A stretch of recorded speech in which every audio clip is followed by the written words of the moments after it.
If you've been following the news, you probably heard that on September 18th, the Fed announced a cut to interest rates for the first time in 4 years.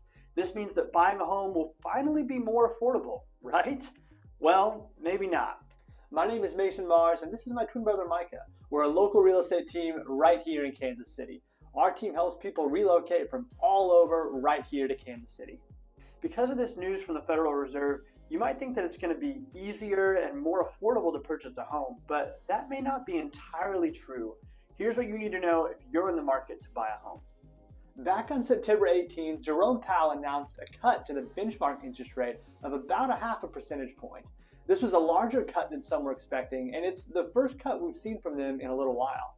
A lot of economists were speculating prior to the rate cut that the Fed would start with a more modest reduction, closer to 0.25%.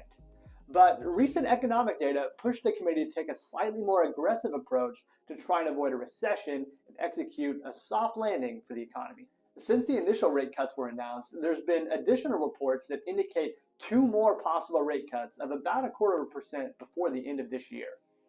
This all sounds like great news, but we have to keep in mind that the Fed's rate is not the only factor that determines mortgage rates. And in fact, we've already seen mortgage rates come down about 1.5 points before the rate cut was announced by the Fed.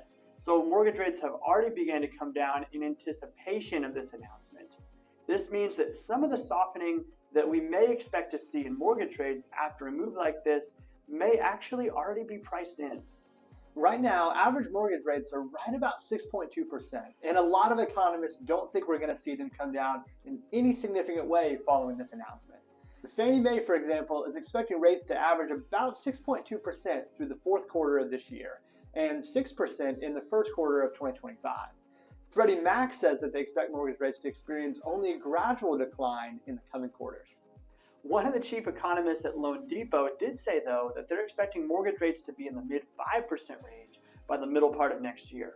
So while rates aren't likely to come down directly as a result of this cut, we could see more movement as we head further into next year. And this really can make a huge difference. If rates were to fall to, say, 5.5% by the middle of next year, the difference between a rate at 6.2% and 5.5% can unlock quite a bit of purchasing power for you. Let's break it down real fast. If you put 10% down on a $400,000 home with a rate of 6.2%, your payment would likely be around just under $2,900 a month. If you bought that same house with a rate of 5.5%, your payment would be about $2,700 a month. This saves you almost $200 a month. The potential to save quite a bit of money with lower interest rates seems like a really good thing, and it is, but the problem is when we see these drops in mortgage rates, that's when buyers rush back to the market. And this means more competition, which can drive up the price for the home you want. Over the last year or two, rates have been higher than they are now, and as a result, we've started to see more opportunities for buyers to negotiate with sellers. In a strong seller's market, buyers don't typically have a ton of room for negotiations. The seller typically has several buyers who want to purchase their home, and this puts them in the driver's seat.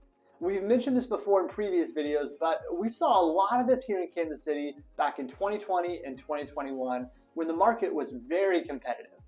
This meant that sellers were a lot more likely to accept certain contingencies and do things like pay the buyer's closing costs, for example. So even though the rates were higher, it was actually a pretty good time to be the buyer. They could often get certain concessions from a seller that made the higher interest rates a lot more bearable. The problem with the lower mortgage rates is that a lot of those buyers who were sitting on the sidelines when rates were higher are starting to come back to the market now. This means you'll face more competition today than you would have when rates were higher. A lower mortgage rate is great, but if that same house is now $10,000 or $15,000 more expensive, you might not actually be better off. It's still going to be difficult to find a home, and any savings that you would have had because of the lower interest rate will be eaten up with the increased costs that come with a competitive market. Things like paying your own closing costs out of pocket and ultimately buying the home for a higher price, which increases the amount that you'll spend on the principal part of your payment every month. This may be starting to sound a little frustrating, and we totally understand how hard these last few years have been on home buyers and home sellers for that matter. Sure, you can sell your home for a great price, but you're also dealing with limited options and those same higher prices when you go to buy your next house. So what does this mean for buyers and sellers who are thinking about making a move? I think we can expect a strong market through the spring and summer next year. We typically see more activity in the market this time of year anyways, as the weather warms up. No one likes shopping for houses in Kansas City when it's 15 degrees and snowy. Plus, a lot of people with kids want to move in the summer so they don't have to interrupt the school year and all the routines that come with that. This is especially true if you're moving to a new school or a new district and you want time for your kids to get settled before the new year kicks off. Also, time around the holidays for Thanksgiving and Christmas can get really busy for a lot of people. And shopping for a home or trying to sell your current one can add one more thing to your plate. If interest rates do continue to come down, I don't think we'll see a big drop overnight. I think it'll be more of a slow move as we head into the early and middle part of next year. And this means that as rates continue to move down, more and more buyers are going to jump in on top of the seasonal demand that we already typically see during this time, which will keep the market strong. If you have the ability to buy now as opposed to waiting for the spring, our advice would be that you strongly consider it. We say this because even though interest rates have already moved much lower compared to where they were just a couple of months ago, there's still buyers sitting on the sidelines waiting for rates to go even lower. This means that there's still opportunities to beat out the competition. Now, this may not be possible for you depending on what it is that's bringing you to Kansas City. You may be moving for work and you might have to stay where you are until a certain time. But if you do have flexibility, it's not a bad idea to start keeping an eye on the market now, because if the right property comes along, you'll likely get it for a cheaper price with better terms today than you will come springtime. And if you do end up buying sooner rather than later and rates do continue to come down, keep in mind that you can always refinance to get that lower rate. We just recently helped a client do this. Their timeline was a little flexible, but they went ahead and bought back when rates were closer to 7.5%. Their rate was higher, but we were able to negotiate $10,000 in seller credits, and that helps to keep a lot more money in their pocket. Then, when rates came down a bit, they decided to refinance a few months later. So now their payment is the same as it would have been had they waited to buy, but they saved a ton of money by buying without all that competition. Right now, at least in a lot of price points here in Kansas City, homes are still sitting and there's a lot less competition. The quicker you're able to jump on the right thing, the better chance you'll have at avoiding higher prices and bidding wars that will come as the market heats up again. At the end of the day, though, deciding when is the right time to move depends on your personal circumstances. The market conditions can be better than they've ever been, but if the timing doesn't work for you, then that doesn't really matter.